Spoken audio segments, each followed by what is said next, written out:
Morning all. This is Dr. Shani, handling social psychology and stress management. Today we are going to look a topic which is related to change. Previously we have discussed what is change, a state where we have to transform to a desired state. So in this, there is a major contributor called Kurt Lewin. He has contributed a model called force field analysis.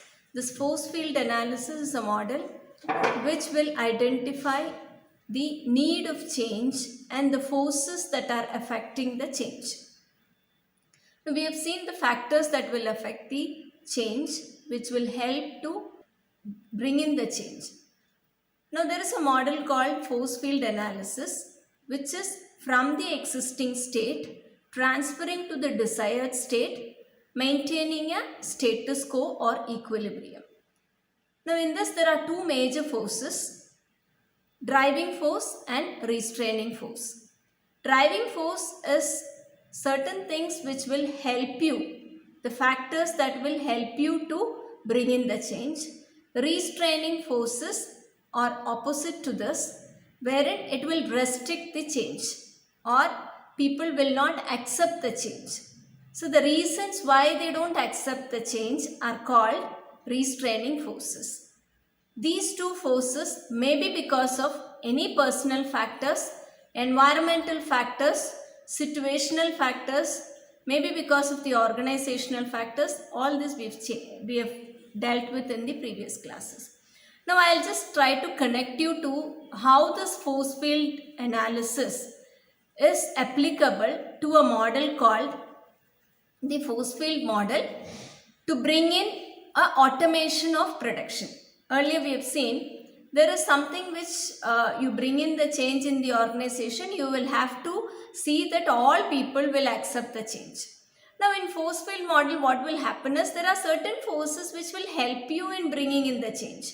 So automation is something where you convert the man hours into a machine hour, where the entire man hour process is being converted with the help of a technology or an automation.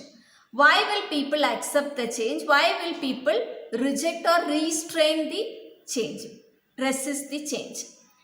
Now the reason why people accept the change may be, as you can see in the force field model, there are certain things whatever is in the right hand side which you can see in the green color change, where people have certain factors which will help them to bring in the change, which means they can understand that the change is for better quality or it will bring in faster manufacturing process.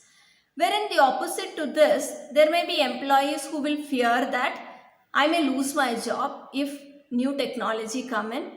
I may not be able to adopt to new technology, or there is a lack of trust with the employees that employers may take our employment at risk, which means they will reduce the manpower.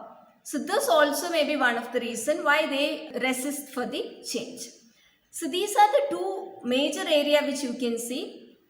Bringing in the change, which means the automation of production process, and you have a reason why you have to bring in the change. See, as part of the organization, if you look into, if I don't change to the existing need, if I don't accept the current society need, I may become volatile, or probably I may be sent out of the market.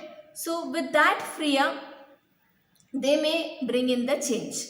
But from the employee perspective, if you see, these are some of the reasons why they don't accept the change, because of the fear factor or because of the misunderstanding, without trust that they have, all these reasons. So these two forces, if you look into, there is a equilibrium which has been drawn, which is called as balance. Now what will you do is, you will remove the fear factor by giving orientation, and you will also give them an assurance factor that your job will not be at risk. With the same manpower, we will increase the production and increase the production quality. So this is what is the trust building. So the process of trust building, process of orientation will bring that restricting forces or restraining forces towards the other level, which is called as a driving force. So the purpose is to bring in the restraining forces to the driving force and then come to a balance or reduce the restraining force and increase the driving force so that you can bring in the change easily. So I hope you all understand what is force field analysis.